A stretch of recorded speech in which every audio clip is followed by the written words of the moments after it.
vai haver uma mudança no sistema monetário internacional?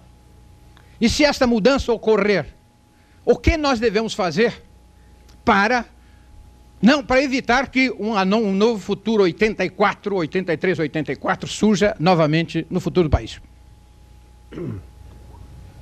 Bem, eu vou tratar de ser breve, porque esse é um tema extremamente estimulante, né, para um debate mais amplo, e seguramente voltaremos a isso em outros momentos aqui.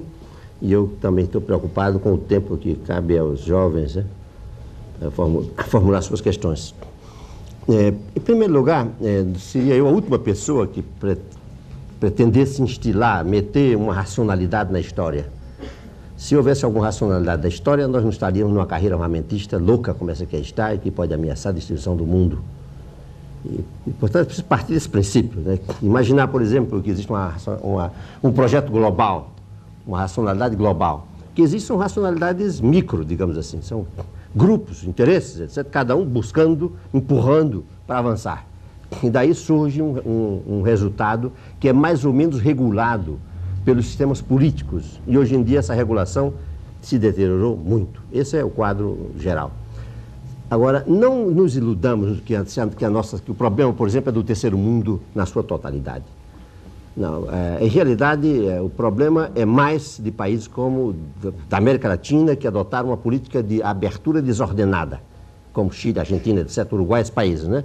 E países como o Brasil também, que cometeram políticas suicidas de endividamento. E não, em tempo devido, não tomaram providências. Mas tomemos a outra maior economia do terceiro mundo, que é a Índia. Na Índia, essa crise não afetou, que é uma economia como o Brasil, de coeficiente de importação muito baixo, e que não se endividou. Teve uma grande precaução em evitar se endividar, um país muito pobre, eu digo, não vamos nos meter nessa. E passou, e o resultado é que tem tido uma taxa de crescimento relativamente alta durante a crise, que é a Índia. E mesmo países que tiveram uma inserção maior no comércio internacional, como são os países do Sudeste da Ásia. Esse país tipo Coreia do Sul e Taiwan, etc. Esse grupo de países que tem uma economia altamente inserida no comércio internacional, mas muito controlada, dentro de uma regulação muito estrita e uma disciplina social muito grande, forçada ou não. Esses países também estão atravessando a crise ganhando terreno, ocupando espaço. Né? Quando observamos o conjunto da economia do terceiro mundo, vemos que, evidentemente, a mancha mais grave é na América Latina, e particularmente no sul da América Latina, ou então em um país como o México, que caiu diria eu, na ilusão de que podia construir uma indústria petroleira, que é uma das maiores do mundo, a curto prazo, se financiando no mercado internacional, com juros reajustáveis a curto prazo. O México botou cerca de 30 bilhões de dólares na indústria petroleira, que interessava os Estados Unidos, para dar tranquilidade estratégica aos Estados Unidos, que hoje em dia não depende mais do Golfo, porque tem no México o seu maior fornecedor de petróleo, e, ao mesmo tempo, financiou tudo isso sem nenhuma garantia contra os próprios americanos, que eram seus credores, que ao elevar a taxa de juros, quebraram os mexicanos. Independente de tudo de irresponsável que se fez no México, foi muito, malbaratamento de recursos, etc., bastaria isso para afundar com o México. Segundo lugar, digamos, o fato de que o México tinha um sistema de câmbio, digamos, aberto, e que sofreu uma fuga de capital, que foi também de mais de 20 bilhões de dólares. Quer dizer, são casos especiais, no caso, não é assim tão geral. E, por outro lado, está essa massa enorme de países, uns 30 pequenos países, que são pobres e miseráveis países, exportadores de alguns produtos primários, e esses produtos caíram seus preços, conheceram uma baixa de preço forte. Eles estão em situação idêntica à nossa de 29, dos países, digamos, antes da crise de 1930. Esse é o quadro geral. O caso brasileiro, o Brasil, se tivesse tido uma política mais, não vou dizer mais inteligente, mas uma política mais sensata, desde 73, ou mesmo de antes de 73, porque começou a se endividar antes de 73 sempre, sem necessitar, para acumular reservas, podíamos estar atravessando isso, quiçá até ocupando espaço na economia internacional. Isso aí é um aspecto do problema. Agora, eu queria insistir nesse ponto, para concluir, né? Que nós não devemos olhar a história como uma conspiração, né? Nem a arena internacional como um campo de conspiração. Devemos olhar, sim, a economia e a vida internacional como um espaço onde os grupos e os interesses se confrontam ou cooperam, ou a cooperação ou a confrontação. Aí não há neutralidade possível. Agora, nós, na verdade, nos iludimos com cooperação. Quando o Brasil se endividou excessivamente, cabia ao Brasil, por exemplo, marchar para uma forma de confrontação. Nós não aceitamos essas taxas de juros e vamos enfrentar a situação dentro do que der. E vamos saber agora quem são nossos amigos e nossos inimigos. Se o Brasil tivesse tomado uma atitude firme de confrontação no começo, tudo teria sido distinto. Eu me recordo que eu fiz uma conferência em 80 sobre isso, dizendo que era indispensável assumir uma atitude firme diante dos credores, e vieram os banqueiros internacionais dizer: não, o Brasil está se comportando muito bem, basta que continue a fazer o que fazia antes. O senhor Constâncio, do Citi Corporation, disse isso. Basta continuar fazendo, está fazendo, tem todo o crédito.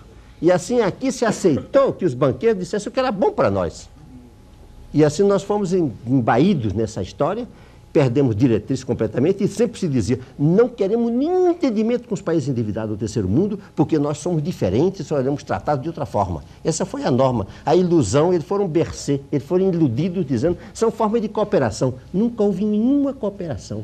O Brasil teve que sustentar completamente o ajustamento internacional. Totalmente, pagar os juros mais altos do mundo.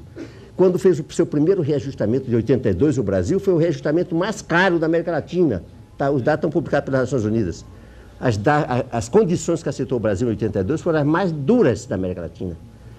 Portanto, o Brasil não reteve nenhuma cooperação de ninguém, e os bancos continuaram se locupletando. O Citibank, por exemplo, em 81 e 82, tirou do Brasil cerca de 20% dos seus lucros mundiais, tendo aplicado aqui só 5% das suas aplicações, feito aqui 50% das suas aplicações.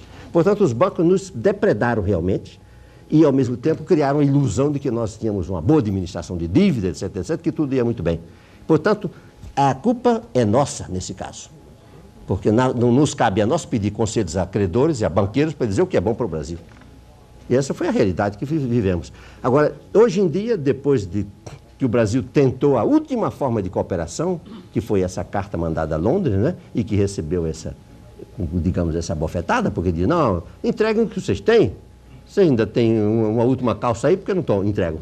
Por que não pode entregar a Vale do Rio Doce? E o que está implícito detrás é isso. Agora bem, eu me pergunto se ainda alguém no Brasil vai acreditar que nós vamos depender de cooperação para sair da situação em que estamos. Ou se nós temos realmente que assumir nossa soberania. Então, se toda vez que se tenta canalizar, a elite dirigente brasileira não consegue capitalizar isso e dirigir o país para uma solução, parece que a gente fica num impasse, num beco sem saída. Como é que a gente pensa, então, a quebra dessa cadeia que sistematicamente acontece nesse país, e que não é um país, não se dá exatamente no molde das quarteladas do todo o Cone Sul, mas se dá de uma forma um tanto mais refinada, talvez pela própria industrialização do país. Como é que se quebra essa cadeia? Como é que se consegue sair disso? Esse é o problema, certamente, o fundo do problema, diria eu. E aí a questão é saber como os povos conseguiram superar as suas, mudar qualitativamente o seu processo de desenvolvimento. Porque o que nós tivemos no Brasil é o que se chama hoje um mal desenvolvimento. Criamos um sistema em que, de alta sofisticação por um lado, e penúria e miséria e do outro. Como é que se pode compreender que um país que tem uma renda per capita, uma produtividade média já tão alta quanto o Brasil, já há vários anos é mais de $2.000, e tem ao mesmo tempo a esperança de vida baixa de grande parte da população do Nordeste, e os indicadores sociais, como eu dizia.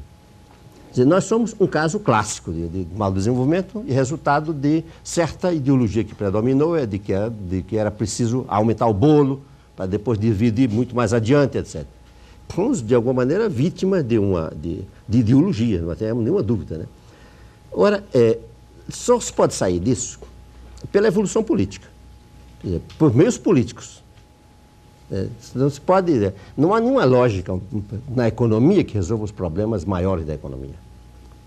Quando a gente briga os economistas, muita gente fala de economia. Os economistas, quando estão se referindo, na verdade, ao não econômico em que trata, do discurso do economista. A parte não econômica, todos os elementos não econômicos, isto é, que estão nos parâmetros, etc., envolvidos nos modelos, etc., isso é que se está discutindo propriamente o econômico. Sobre o econômico, os economistas, de uma maneira geral, chegariam a um certo acordo. Portanto, essa parte não econômica do econômico, essa diria a parte espúria do econômico, na verdade é a política. Se a política não é suficientemente clara, transparente, né, penetrante, isso fica tudo subterrâneo, até que explode aqui e acolá. Agora, eu vou fazer uma reflexão, vou dizer aos senhores, com toda a franqueza, fundo do meu pensamento sobre isso. Porque não é de hoje que eu penso sobre isso, não. Eu já escrevia sobre isso há mais de 20 anos, um pequeno livro que nunca mais foi publicado no Brasil, que se chama Pré-Revolução Brasileira, que eu escrevi um pouco antes da tal revolução. Sabia que estava vindo. E nesse momento eu já me preocupei muito com esse problema. E o fundo do meu pensamento, já que é um fórum, cada um tem que dizer onde pensa, é o seguinte, é de que a sociedade não tem muitas opções para escolher ou para desenhar o seu futuro. Elas têm opções limitadas, pela história, pelas circunstâncias, pelo contexto global, etc. Mas dentro desse espaço limitado, os povos mais ou menos buscaram saídas. Porque quando os problemas se acumulam demasiado, é como uma barragem, que se cria uma inércia, digamos, tão grande, e que a partir de certo momento vem uma ruptura.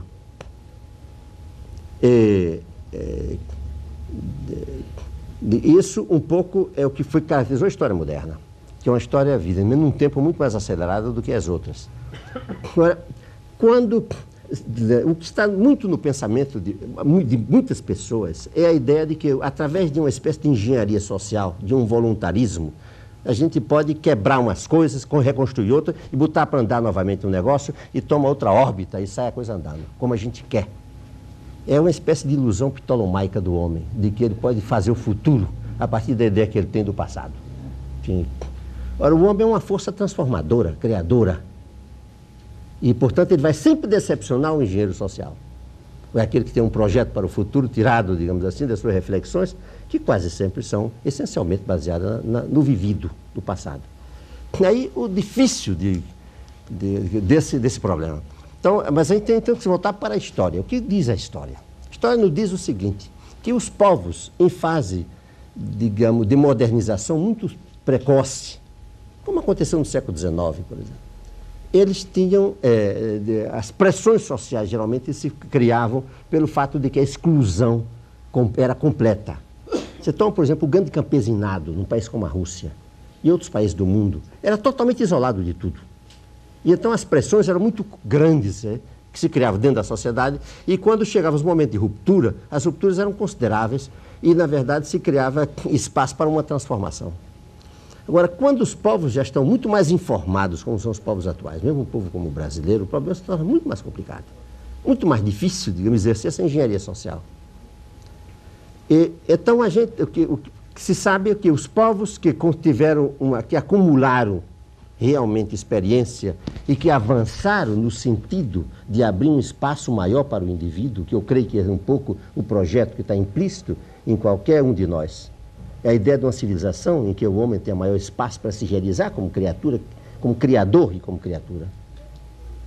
É isso que pensamos nós. E não que ele tenha que ser transformado num elemento de uma engrenagem. Ninguém pensa no mundo de Orwell. Pensamos no mundo completamente em que o homem tem o máximo de opções para realizar-se como criador. E como, na verdade, como sujeito de tudo e como consciência. Nesse caso, quando as sociedades alcançam a complexidade da nossa, se nós, por exemplo, sofremos uma turbulência excessiva e uma descontinuidade, podemos eliminar grande parte do que já se construiu nesse plano. Voltamos quase ao marco zero aí. É por isso que muitas das revoluções modernas deram um resultado tão diferente daquilo que se pensava. Quando se pensava, na verdade, numa revolução libertária, se cria uma revolução antilibertária. Se cria uma sociedade antilibertária. Esse é o verdadeiro problema. É que se fosse fácil dizer, tá bem, como Florestan, não, temos que buscar no outro caminho a nossa solução. Aqui não dá. E o outro caminho é uma forma ou outra de voluntarismo e de engenharia social. E que preço vamos pagar por isso? Essa é a verdadeira pergunta que se faz. E é por isso que eu digo que o caminho da transformação terá que vir de governos representativos. Terá que vir de um processo autêntico de democratização. Agora, esse é um caminho difícil. Portanto, quando me perguntam o que fazer, como estava o colega perguntando aí, o mais jovem, o que fazer é lutar para que esses espaços organizados dentro da sociedade essa vontade coletiva que se forma dentro da sociedade civil, em todos os setores, essa se manifesta efetivamente. Que não temos que esperar, que temos sim que ser os atores, digamos, com iniciativa. Maria Conceição, falando do aspecto cultural, ela aparentemente não acha atualmente, digamos, na cultura brasileira, a cultura do Brasil, motivos para pensar que tenha a capacidade criativa ou a disposição criativa necessária para afrontar uma crise como esta. Eu não posso falar da cultura brasileira. Uma das razões é que estou aqui 5 anos no Brasil, mais ou menos. E eu aprendi faz muito tempo, digo sempre, que se alguém quer escrever um livro sobre um país, tem que ficar 15 dias ou um mês. O primeiro mês parece tudo claro e uno fica surpreendido de que os nativos não compreendem que claro e que simples é o país, certo? Depois de um mês uno descobre que o país é tão complicado como o próprio, então já abandona a ideia de escrever um livro. Então eu acho que é muito difícil predecir a partir, digamos, do dato do momento, dos elementos culturais que se podem apreciar, como pode isso manifestar-se no futuro. Eu diria que lo fundamental disso não é tanto ver quais são os aspectos particulares da cultura de diferentes países, sino essa coisa fundamental que é a criatividade. Em definitiva, que é o que diferencia o homem de outros animais superiores? A cultura. Animais sociais temos muito, animais culturais temos um só, que é o homem. E em que consiste isso? Precisamente nessa capacidade criativa. A cultura significa uma espécie que se modifica a si mesmo com o tempo. Por isso é tão difícil a predição. Se uno toma, por exemplo, as ciências sociais. O que nos ensinou este século das ciências sociais é que somos muito bons futurólogos do passado. Sempre sabemos por que aconteceram as coisas, mas muito pobres futurólogos do futuro. E essa criatividade, precisamente, que modifica a realidade continuamente, eu acho que explica, por exemplo, por que os artistas têm sido muito melhores futurólogos que os cientistas.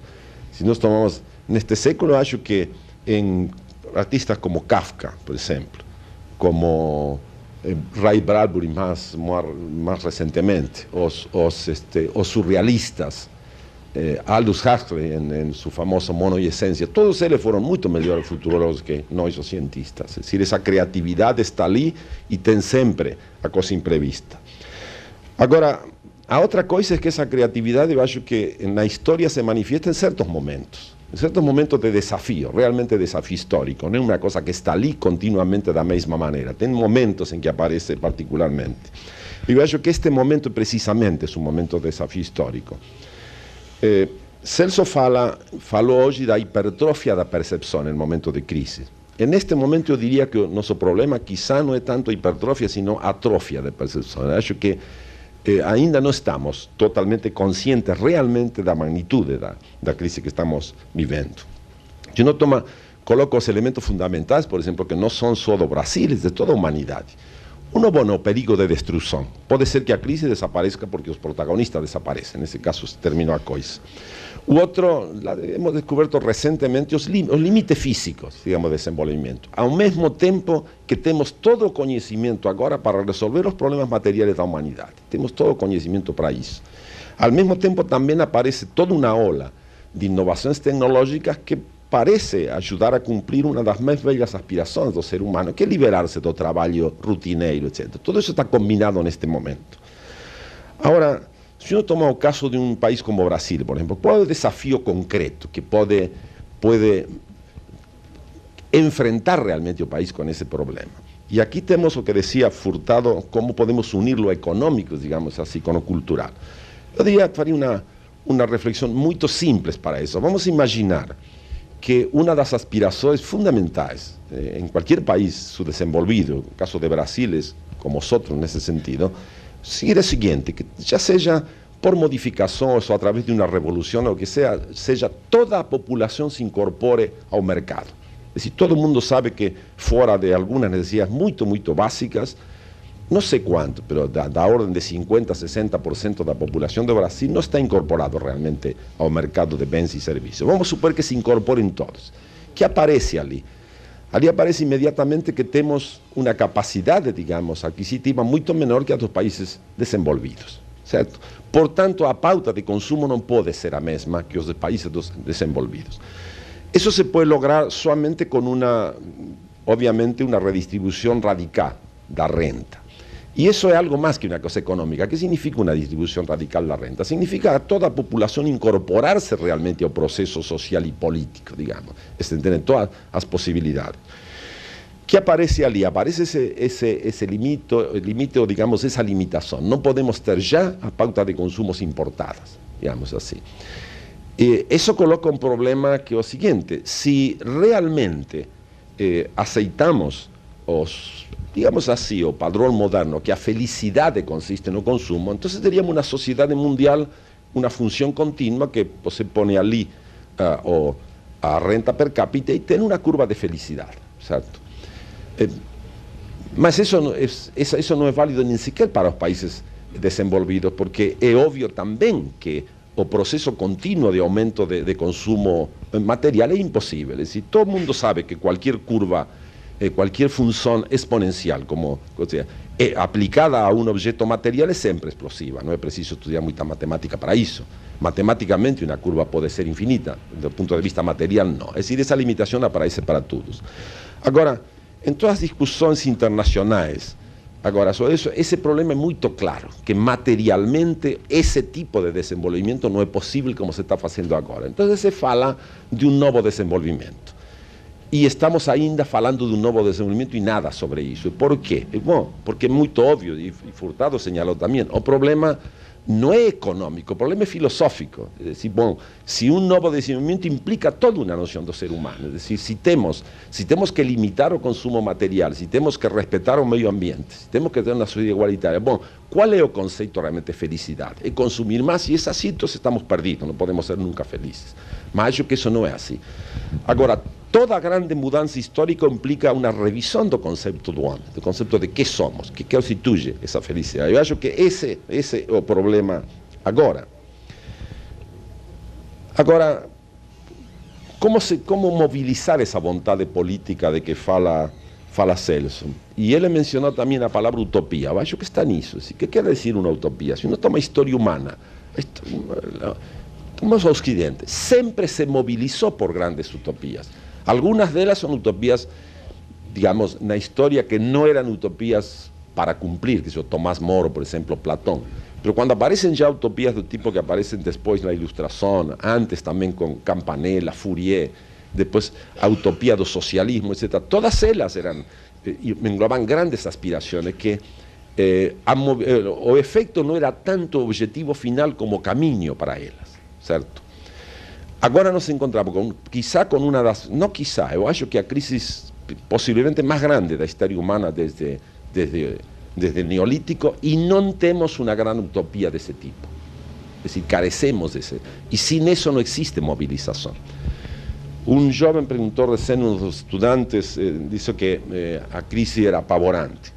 Bueno, acho que apavorante es más interesante. Y acho que si falamos jóvenes, vocês van a vivir na crise, vocês van a ser os protagonistas da crise. E na crise há duas posições, só duas posições: ou ser vítima da crise ou ser protagonista da crise. Ser protagonista da crise quer dizer pensar a crise.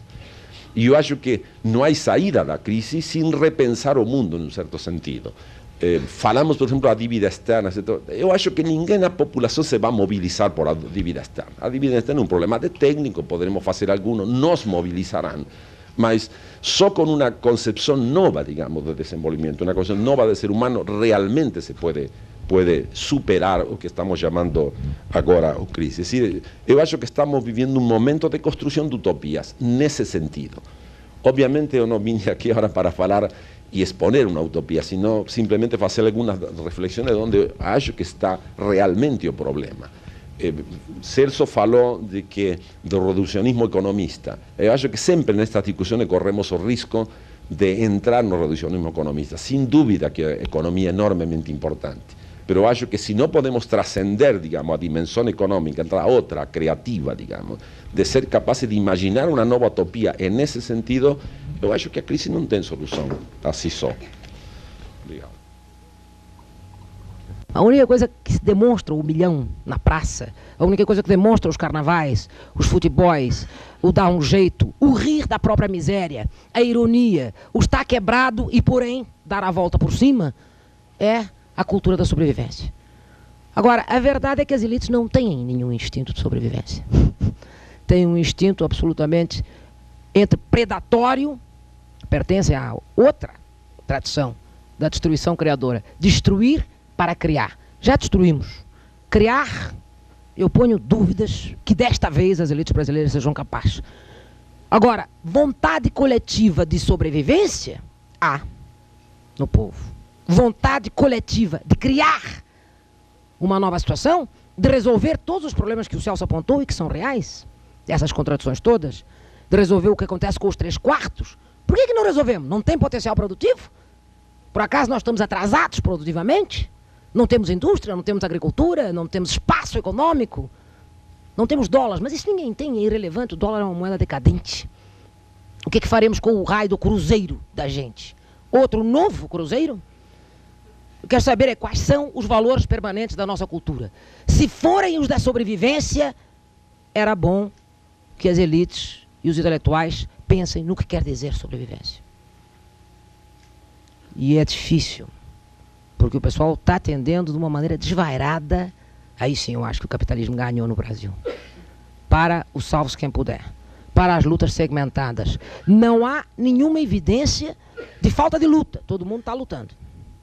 A luta pela sobrevivência não está expressa em estruturas políticas com um objetivo, com um drive, com a possibilidade que uma elite, embora representativa do povo, diga para onde deve ir a economia e as sociedades. Então, os intelectuais e o debate sobre cultura me parece fundamental.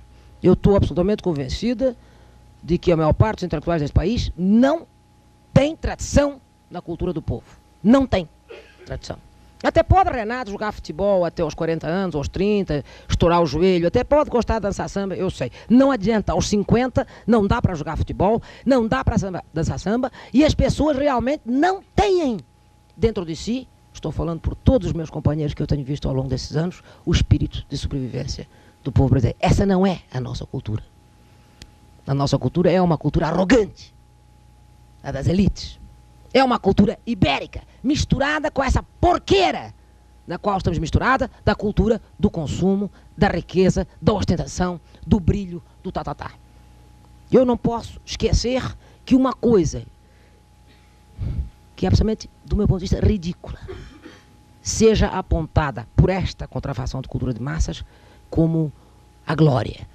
Para vocês verem, há quem ache a glória, depois destes anos todos de luta, que eu virei personagem do Jô Soares. Eu acho a não glória.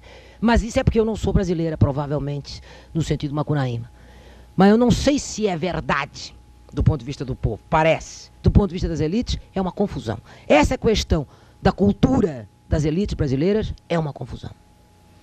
É uma confusão. Sobre a cultura do povo, é possível que os nossos homens de cultura que aqui estão e que têm tradição, digam alguma coisa.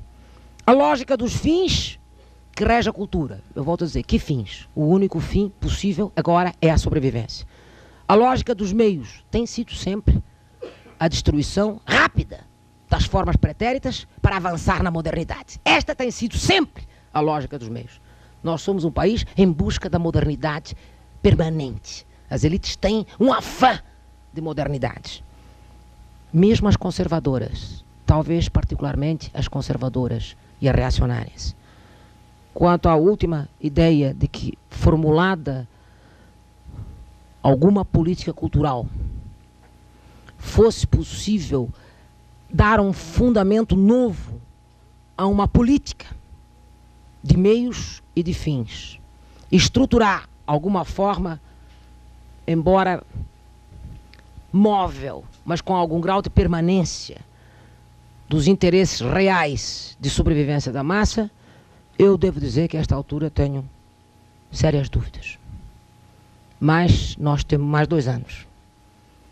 Por volta de 86 a gente verá se vamos votar, como vamos votar, se vamos fazer uma constituinte, se as elites políticas que estão aí, quais sobrevivem, quais são liquidadas, quais são avacalhadas. Em todo caso, os meios de comunicação de massas, que são os que difundem a cultura, estão fazendo um esforço gigantesco de liquidar todas as nossas elites com 20 anos de resistência democrática.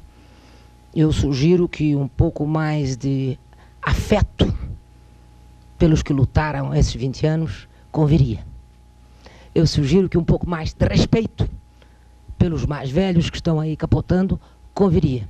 Mas sempre nos resta a possibilidade de enterrar todos eles com rosas vermelhas, cravos vermelhos ou rosas amarelas, segundo a cor de cada um, como deve ter ocorrido ontem na Itália ao povo italiano. Quero dizer a vocês que, para os mais jovens, vocês não devem levar a sério a nossa visão, mas vocês devem levar a sério a luta de todos nós.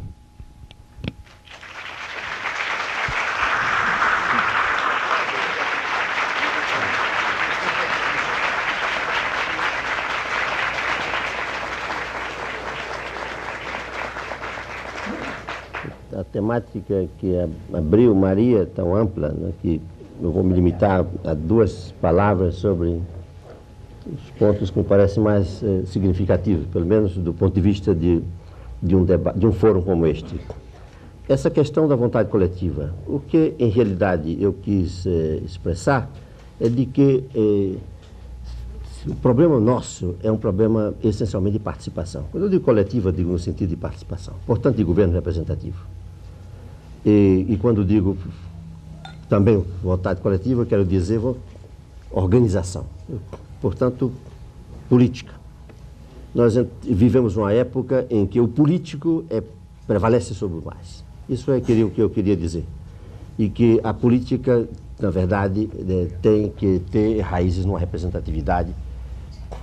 E era depois de um longo período de autoritarismo em que se pretendeu que os problemas políticos podiam ser resolvidos por técnicos, isso eu creio que é um ponto fundamental em um debate aqui no nosso fórum. A segunda questão, que é mais elusiva, mais difícil de poder sintetizar, mas que me parece fundamental, é essa do que nós queremos dizer quando falamos na nossa cultura, da nossa identidade cultural, como se fala diz hoje em dia, né? Eu sou daqueles que eu estou convencido de que o Brasil é um país com grande inventividade cultural. Quer dizer, o espaço cultural brasileiro é um dos espaços inventivos hoje no mundo. Como eu viajo muito e vivi muitos anos fora do Brasil, tenho uma certa perspectiva para dizer isso. Isso são qualidades mais positivas ou negativas. Mas há alguma coisa de permanente no Brasil.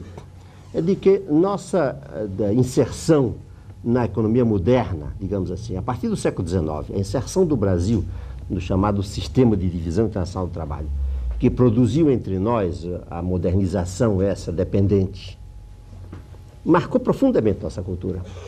Porque quando olhamos para o século XVIII brasileiro, vemos que as grandes criações da cultura brasileira do século XVIII eram criações que abrangiam, bem ou mal, toda a sociedade.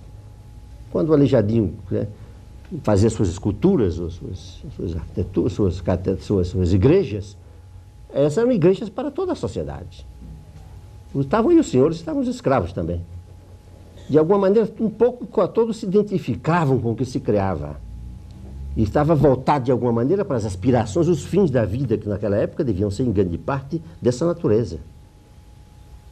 E isso, eu diria, portanto, foi esse quadro cultural brasileiro que se interrompeu, não vou aprofundar esse tema, porque levaria em outra direção, mas se interrompeu de maneira marcante quando, no século XIX, nós nos reinserimos completamente na economia internacional de uma forma nova e começamos a participar do progresso, como se dizia na época, através apenas dos bens que produziam o progresso e não dos meios necessários para ter o progresso. Porque a grande revolução moderna, tecnológica, do fim do século XVIII, ela tem 2 vertentes. Todas 2 decorrem, na verdade, do que se chama o progresso tecnológico. Uma é saber fazer melhor as coisas, a economia dos meios, né? Tecnificada, através de técnicas e etc. E que vem a ser os processos criativos mais eficazes, que nós chamamos, os economistas, a produtividade, etc. Isso é uma vertente. Mas a outra vertente foi a total revolução nos fins, nos objetivos que nós usamos, que são fins para nós. E que antes vinham da tradição e passaram a vir agora da invenção. Todo dia se inventa um produto novo para nos vender, porque isso é o negócio, é a lei, digamos assim, isso é uma regra, é o jogo. Então, essa segunda vertente pegou entre nós com força enorme e produziu o que nós viemos a chamar de modernização dependente. Nós éramos modernos, estávamos instalados no que se produzia na Europa, inclusive queríamos inclusive né, importar os serviços. Quem vê a imprensa da época no século XIX no Brasil, vê como os anúncios dos Grands Magasins de Paris estavam aí, o pessoal queria comprar as coisas da moda lá. Inclusive importavam as companhias de teatro e tudo isso para ver essa cultura de hoje na Europa, de última palavra. Mas nunca ninguém se preocupou, poucos se preocuparam. Então foi uma guerra perdida, essa de fazer deste um país moderno ao nível da forma de produzir o moderno. E foi essa dicotomia, ou essa ruptura, que marca a nossa cultura. Porque, como eu já disse num trabalho anterior que escrevi, o nosso século XIX é, na verdade, o século em que as elites se voltam para a Europa e dão costas totalmente ao povo. E então se cria como essa vergonha de ter o povo brasileiro, com respeito ao povo brasileiro. E se passa a ignorar tudo que cria o povo. A criatividade popular que existia, como Maria diz muito bem, de sobrevivência, mas ela existia, isso se considerava como atraso. E o dia que ele passasse a esponja, limpava isso e saía para adiante, para outra coisa mais moderna, que era aquilo que era importado. E esse bovarismo marcou profundamente a nossa evolução cultural, é o nosso século XIX. E eu digo, por exemplo, o que houve no século XX, o que foi a Semana de Arte Moderna? Foi uma tentativa para romper com isso, o que foi a antropofagia, tudo isso. No século XX nosso é o século da rejeição do bovarismo, mas sem saber ainda onde ir, a busca da identidade. É o século XX, vem sendo isso. E é no meio, nesse processo que nós estamos hoje. Agora, eu tratei de dizer aqui nesse papelzinho curto, foi que se nós temos um futuro como criatividade, eu não compreendo a vida sem criatividade, é na medida em que nós reconheçamos que o Brasil real, na verdade, é o povo. E que eu, por mais sofisticado que seja, na verdade, eu sou muito importante, evidentemente, como parte da cultura global brasileira, mas a criatividade brasileira autêntica, essa não pode ter senão raízes populares. É isso que eu queria dizer. Agora, isso não significa que nós não sejamos uma nação moderna e queiramos ser e participemos daquilo em que a cultura mundial hoje está globalizada. Significa dar as costas ao que se cria de bom e melhor nos outros países, em outras culturas. Mas significa, sim, que nós não podemos ignorar que as nossas raízes são essas e que as soluções para o nosso povo, a nossa vida, terão que vir dessa volta, essa identidade com o que as raízes profundas que eu chamava aí. Evidentemente foi tudo apresentado de uma maneira demasiado simples, mas essa era a essência do que eu queria dizer. E eu concordo com Maria de que nós, até hoje, vivemos entre o espírito de sobrevivência que o povo tem, de um lado, e a negação digamos assim, de toda a permanência das culturas, que no seu bovarismo querem sempre estar à la paz, e o que é mais moderno, né, o mais recente. Eu fico perplexo quando vejo o que se publica no Brasil, porque eu não creio que num país da Europa, nem nos Estados Unidos, não existe uma anarquia no que se publica como no Brasil. Que aqui é preciso publicar tudo que saiu ontem em dos países de cultura dominante. Eu vivo na França, por exemplo, para ter acesso a muito do que se produz nos Estados Unidos ou na Alemanha, etc., às vezes são muitos anos. Há um processo de decantação, há um processo de seleção, há um processo de rejeição. Vocês dirão que isso pode ter aspectos negativos também, mas isso é uma realidade. E nós não, nós somos sobreexpostos à criatividade dos outros. E é, portanto, isso exatamente porque as nossas elites, elas mesmas, não valorizaram a criatividade. Eu gostaria de ressaltar que, em face da crise ser internacional, nós passamos a criação de um fenômeno novo, eu acho, para a humanidade, que é uma transcultura do terceiro mundo. Quer dizer, os debates, as grandes tensões, a exploração norte-sul, está gerando e vai gerar um modo de comportamento global das nações que está ligado a uma outra forma de cultural como elemento de defesa dessas nações, que nós poderíamos chamar de uma cultura dos oprimidos. Essa cultura da opressão, que representa uma ampliação do conceito antropológico mesmo de cultura para várias nações, várias civilizações, ela deve ocupar para países do terceiro mundo um papel central, se nós queremos realmente enfrentar essa questão da crise criativamente. Eu gostaria de lembrar que esse fórum quando nós propusemos esse fórum, um dos elementos centrais do fórum era exatamente essa ampliação dos horizontes culturais brasileiros. O primeiro fórum é sobre raízes e perspectivas do Brasil. O segundo fórum é para onde vai a América Latina, inclusive por sugestão do professor Figueiredo, do próprio Celso, nós pretendemos trazer aqui o professor Raul Prebes e pretendemos discutir para onde vai a América Latina em seus vários aspectos. O terceiro fórum, para o qual está convidado o professor Abdo Salam, que é prêmio Nobel de 79, um dos maiores líderes da ciência mundial e do terceiro mundo, paquistanês, será sobre os problemas de ciência e tecnologia no terceiro mundo. Então, esse fórum, o espírito da filosofia em que ele se baseia, é exatamente de focalizar os problemas culturais como modo, como instrumento de união para as nações oprimidas, e aqui nós temos um especialista no pensamento da busca da sociedade não opressiva, não repressiva, que é o professor Hélio Jaguaribe. Em realidade, Sérgio, a minha forma de ver talvez fosse um pouco, pode ser um pouco distinta da sua, mas o resultado é que eu chego ao mesmo. É que a boa verdade é que nós não estamos mais perto culturalmente de muitos países da Europa do que estamos da Índia, não há dúvida nenhuma. Nesse sentido, evidentemente, nós somos parte de uma cultura em transformação que tem suas raízes na Europa e que o futuro nosso, queremos ou não, em grande parte depende da evolução da cultura moderna, ali onde estão as matrizes que nos criaram. Agora, eu penso o seguinte, o problema é menos de cultura do que de evolução das estruturas de poder à escala mundial, que estão em evolução. E aí há muitas possibilidades, inclusive há países lá do primeiro mundo, países ricos, etc., que têm perspectivas distintas de outros, bem distintas às vezes. Portanto, o que vai ser a composição, a configuração de poder mundial é que é um verdadeiro problema. E para isso nós temos que mobilizar recursos. Temos que compreender que tudo que é importante hoje em dia tem uma dimensão internacional, digamos, no plano político. Tudo. Ora bem, essa estrutura internacional, ela evoluiu, vem do passado, que evoluiu de uma matriz muito simples, que era um sistema de divisão internacional do trabalho, que havia uns que produziam produtos primários, uns que produziam produtos elaborados. Um era um dono da técnica, portanto, da inovação, das decisões estratégicas e das finanças, e outros eram subsidiários. Esse era o modelo que se formou dentro do capitalismo durante muito tempo. Houve a decomposição desse processo vem desde 29, não é de hoje.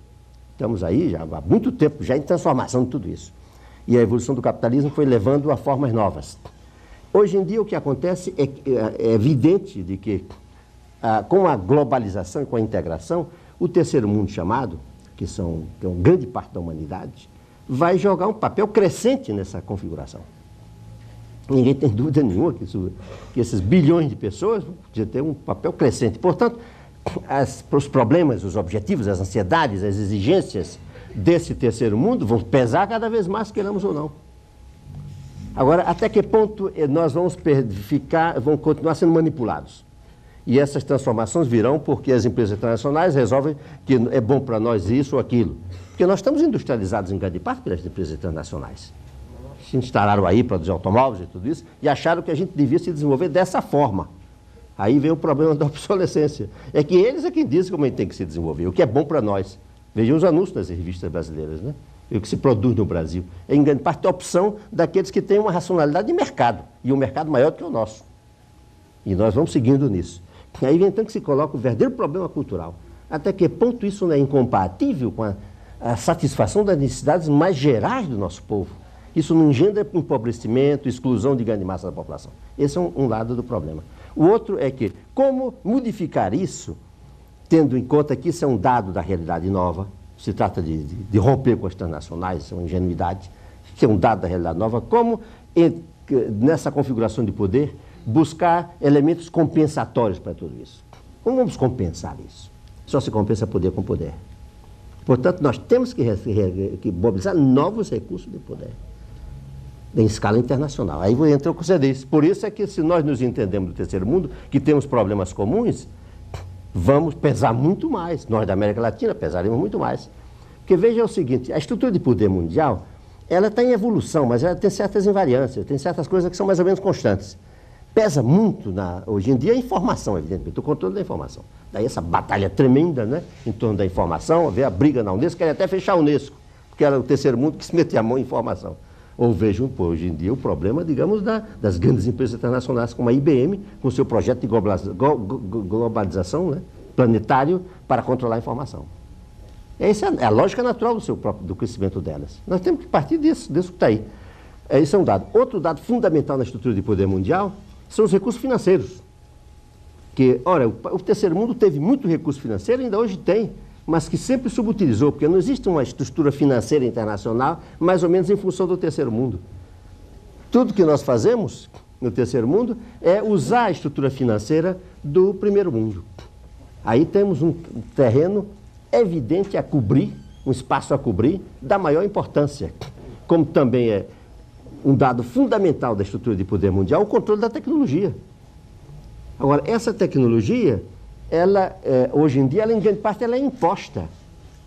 É evidente que um país como a Índia, por exemplo, já mostrou amplamente que, e aí se ainda tem uma relativa autonomia hoje em dia, e sofreu pouco com a crise mundial, a Índia praticamente não sofreu com a crise atual, é porque a Índia ganhou um espaço maior em autonomia tecnológica e trouxe a tecnologia para responder aos seus problemas e não adaptou-se a ela.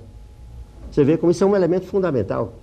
E também fundamental, sabemos, né, a estrutura de poder em qualquer parte do mundo é controlar os mercados. Porque essa guerra agora contra reserva de mercado aqui no Brasil. Querem quebrar ali um ponto em que o Brasil pode criar poder, que é reserva no mercado.